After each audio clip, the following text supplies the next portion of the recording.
Entry methodology and stop loss methodology, SDKM. Here's SDKM. The basic idea, let's consider trading long. That is, we're going to buy low to make money on price moving up. So we set to buy across the top or the high of every down bar. So that's our entry, with an initial stop loss set at 50% of that bar, the high of which we're buying across. And we set that up today based on today's bar so that it's with the broker in the market as a set of orders for next trading day. So there are definitions here. What is a down bar? What is an up bar? You need to understand those to be able to understand SDKM. So a down bar is a bar where the high of that bar is at least one tick below the previous bar high, and the low of the bar is at least one tick below the low of the previous bar. So here's a bar, and here's a down bar, and here's another down bar. So lower highs, lower lows. Guess what an up bar is? Higher highs, higher lows. So that's an up bar. That's an up bar. So the basic SDKM process with simple examples is set out here. G'day, sorry for breaking in, but if this content is useful to you, you might like to like or subscribe. And if you want to go deeper, head over to futuremechanics.com. You'll find access to a whole range of things there that you might be very interested in. It's the best place to start your journey into cyclic knowledge. We're trading long. We've got a down bar. We buy across the high of the down bar. So that's a buy on stop order. So buy on stop means whatever the price of this high is on this down bar, that's what we tell the broker we want to buy on stop at. So it'll be a price value, whatever the high value is.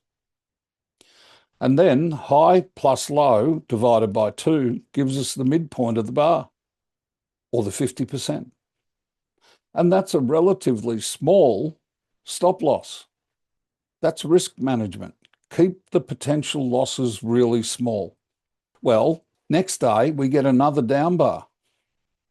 So what we have to do is be responsible with respect to those orders we put in yesterday to the broker. We have to cancel the old buy order and the old stop loss order and rinse and repeat. Set to buy across the high, place a stop loss at 50%.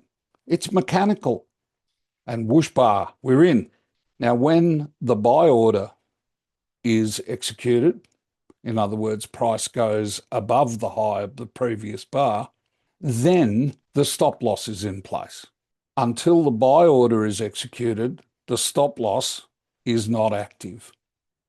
And if price goes down to our stop loss, we'll get stopped out for a small loss. The thing is, if you get up bars, there's nothing to do. But if you get another down bar, same old story. Set to buy across the high, put your stop loss at 50%. Next day, another down bar. Cancel the previous buy and stop loss orders. Rinse and repeat. And you just keep doing that until finally you've not only got the first order making profit, but you've got a second order also making profit. You can end up with a lot of orders all going your way if you are on a substantial move.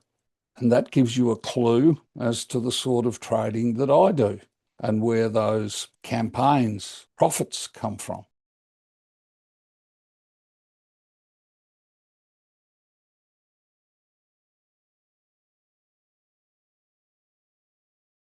Now use stop loss orders. The Swiss franc in 2015 dropped 36% in 15 minutes. So this is really hard to see, but across the top here, there are really small bars. These were the standard 1 minute bars. You can hardly see them. And then whoosh bar, 15 1 minute bars. Now, if you didn't have a stop loss on that and you were carrying large positions, your house is gone.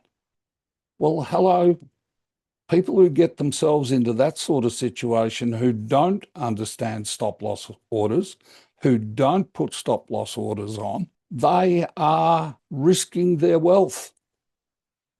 I would argue they don't know what to do. They don't know how to do it. They're flying by the seat of their pants without any education, without any knowledge, without any skills. And they expect blue sky profits. Well, these are blue sky losses. Sorry. Leverage is a double-edged sword.